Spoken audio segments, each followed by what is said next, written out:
بسم اللہ الرحمن الرحیم۔ السلام علیکم بچوں، Dubai international public school and college Mansehra سے میں آپ کی ٹیچر سمیرہ زاہد ہوں۔ کلاس آپ کی 10th ہے اور سبجیکٹ آپ کا اردو ہے۔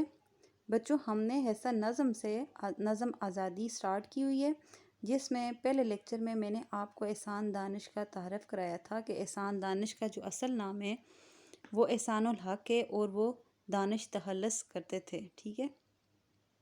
اس کے علاوہ میں نے یہ بتایا تھا کہ ان کے والد کا نام جو تھا وہ قاضی دانش علی تھا، اور احسان دانش جو تھے انتہائی غربت کے ماحول میں انہوں نے آنکھ کھولی اور مشکل سے پرائمری تک وہ تعلیم حاصل کر سکے۔ اور میں نے یہ بھی ساتھ آپ کو تھوڑا سا بتایا تھا کہ ان کا جو تھا انہوں نے ظلم و افلاس کے خلاف جہاد کیا، اور مزدور طبقے کی حالت زار کا بیان ہے، یعنی ان کے اہم موضوعات میں، اور اس وجہ سے ان کو شاعری مزدور کا خطاب بھی ملا، ٹھیک ہے۔ یہ تو تھوڑا سا میں نے آپ کو تھوڑا سا ریوائز کیا تعارف میں کہ کیا میں نے کروایا تھا۔ آج میں آپ کو نظم کی پڑھائی اور ساتھ میں تشریح بھی کراؤں گی، لیکن نظم کی پڑھائی کرنے سے پہلے تھوڑا سا ہم جان لیں کہ جو نظم ہوتی ہے یعنی شاعری ہوتی ہے، اس میں اور نثر میں کیا فرق ہے، کون سی چیزیں ہیں جو نظم اور نثر میں تھوڑا سا تمیز کرتی ہے، اس کو مختلف بناتی ہے، ٹھیک ہے۔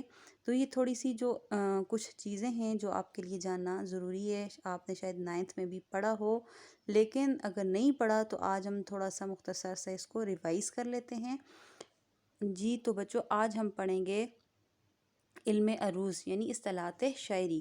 یہ آپ کو سر پرویز کی کتاب پھول کی پتی ہیرے کا جگر میں یہ چیزیں آپ کو مل جائیں گی۔ میں نے بھی وہاں سے ہی آپ کے لیے وہاں سے ہی فوٹو بنایا ہے، اور وہاں سے بھی آپ پڑھ سکتے ہیں، یہاں سے بھی میں تھوڑا سا آپ کو بتا دیتی ہوں کہ کیا کیا چیزیں ہیں یہ، ٹھیک ہے۔ علم عروض اس علم کو کہتے ہیں جس سے اشعار کے اوزان کہتے ہیں وزن کی جمع، ٹھیک ہے، اور قاعدے معلوم ہو جس کے ذریعے موضوع اور غیر موضوع کلام میں تمیز کیا جا سکے، ٹھیک ہے بچوں، سمجھ آئیے آپ کو، یعنی اشعار کے اوزان کے قاعدے معلوم ہوں آپ کو، یعنی وہ کون کون سی چیزیں ہیں جس میں شعر میں جو آنی ضروری ہیں، یعنی اگر شاعری میں وہ چیزیں نہیں ہیں تو وہ شاعری جو ہے ایک موزوں شاعری نہیں کہلائے گی بلکہ غیر موزوں شاعری کہلائے گی، ٹھیک ہے۔ سب سے پہلے ہم دیکھتے ہیں کہ شعر کسے کہتے ہیں۔ وہ کلام جو موزوں اور بامقصد ہو اور خیال کو ظاہر کرے، یعنی شعر جو ہے ایسا ہو جس میں کوئی مقصد ہو، جس میں کوئی بات ہو، جس سے آپ کوئی سبق حاصل کر سکیں، ٹھیک ہے۔ ایسا شعر ہو جو ایک خیال کو ظاہر کرے اور جو بامقصد ہو، یعنی بے مقصد شاعری نہ ہو، اور جس کے دونوں مصرے ایک ہی وزن میں ہوں، شعر کہلاتا ہے۔ دونوں مصرے ایک ہی وزن میں، کس طرح سے؟ نیچے شعر کی آپ کو اگزامپل دی ہوئی ہے، اور ساتھ میں شعر کی آپ کو سمبل یعنی نشانی بھی بتائی ہوئی ہے، علامت بھی بتائی ہوئی ہے کہ شعر جب لکھتے ہیں پورا تو اس کے لیے کون سی نشانی ہوتی ہے۔ آپ تھوڑا سا شعر سے پہلے اب جو چھوٹی سی ایک لائن کھینچی ہوئی ہے اس کو دیکھ لیں، اور آگے شعر ہے: دل ناداں تجھے ہوا کیا ہے، آخر اس درد کی دوا کیا ہے۔ یہ ایک شعر ہے، ٹھیک ہے، اور اس میں ایک بات ہے اور بامقصد ہے، بامانی ہے۔ اگلا شعر ہے: میں سچ کہوں گی مگر پھر بھی ہار جاؤں گی، وہ جھوٹ بولے گا اور لاجواب کر دے گا۔ دو شعر آپ کو اگزامپل کے لیے دیے ہیں۔ آگے ہم دیکھتے ہیں مصرع۔ مصرع کیا چیز ہوتی ہے؟ یعنی ایک لائن، مصرع کہتے ہیں ایک لائن کو۔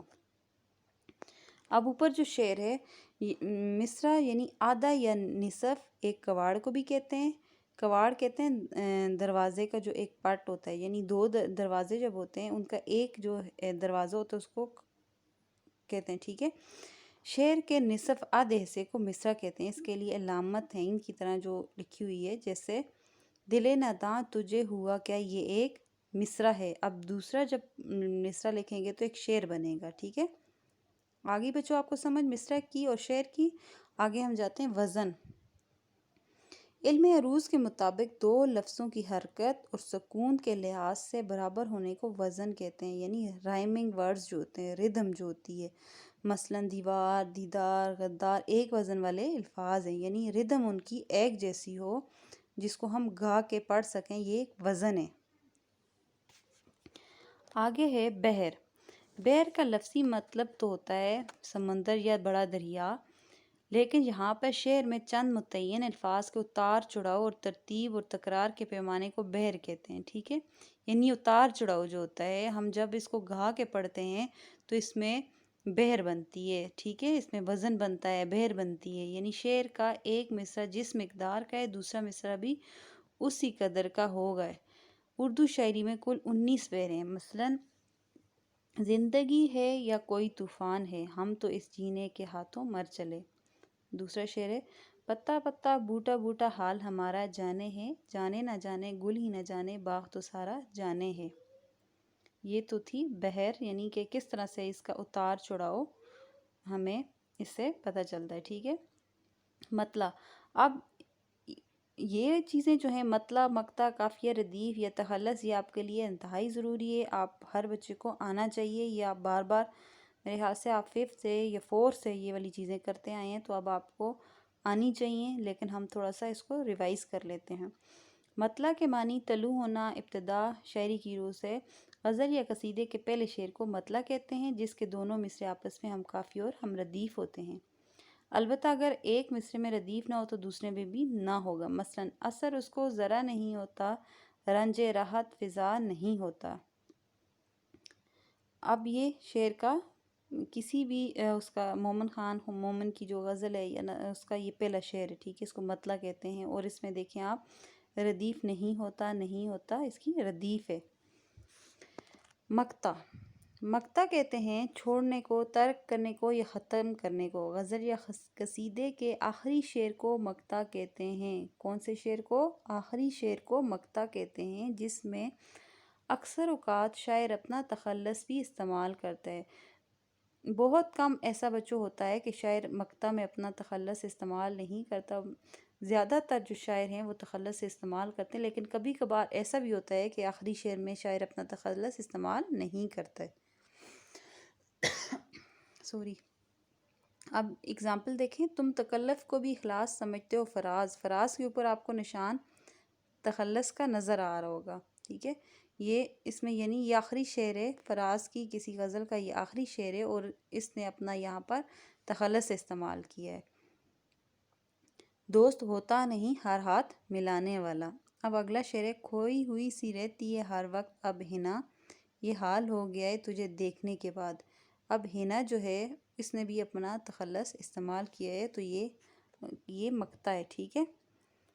آگے ہم دیکھتے ہیں قافیہ۔ قافیہ کیا چیز ہے؟ شعر کے آخر میں ردیف سے پہلے آنے والا ایک لفظ یا کئی الفاظ جو وزن اور آواز میں یکساں مگر معنی میں جدا ہوں اسے قافیہ کہتے ہیں۔ آئیے بچوں سمجھ، یعنی شعر کے آخر میں ردیف سے پہلے آنے والا ایک لفظ یا کئی الفاظ جو وزن اور آواز میں یکساں مگر معنی میں جدا ہوں اسے قافیہ کہتے ہیں۔ لیکن ان کے معنی ہوتے تو یہ ہم آواز ہیں، لیکن ان کے معنی بچوں الگ ہوتے ہیں، ٹھیک ہے؟ یہ معنی ان کے ایک جیسے نہیں ہوتے۔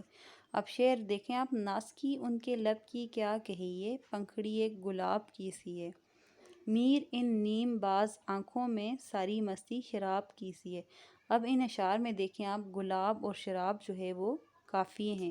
اب دیکھیں ان کی آواز تو ایک جیسی ہے، لیکن ان کے معنی جو ہیں وہ الگ الگ ہیں، اس لیے یہ قافیے ہیں، ہم آواز الفاظ ہیں۔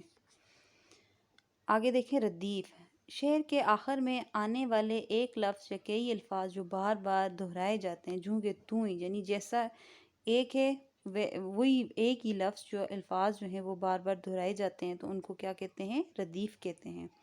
مثلاً اوپر دیے گئے اشعار میں کی سی ہے ردیف ہے۔ اب ردیف کے بعد بچوں ہم تخلص کے بارے میں پڑھتے ہیں۔ تخلص عربی زبان کا لفظ ہے جس کے معنی رہائی، بچاؤ، چھٹکارا کے ہیں، جبکہ غزل یا نظم کے آخری شعر میں مقطع میں شاعر اپنے لیے جو نام استعمال کرتا ہے اسے تخلص کہتے ہیں، یعنی شاعر کا مختصر نام جو شاعری میں وہ استعمال کرتا ہے اس کو تخلص کہتے ہیں، اور اس کی اوپر علامت بھی ہوتی ہے۔ جیسے کہ آپ دیکھیں، پہلے پہل کا عشق ابھی یاد ہے فراز، دل خود یہ چاہتا تھا کہ رسوائیاں بھی ہوں۔ اب فراز کیا ہے؟ تخلص ہے، فراز کے اوپر تخلص کا نشان بھی ہے۔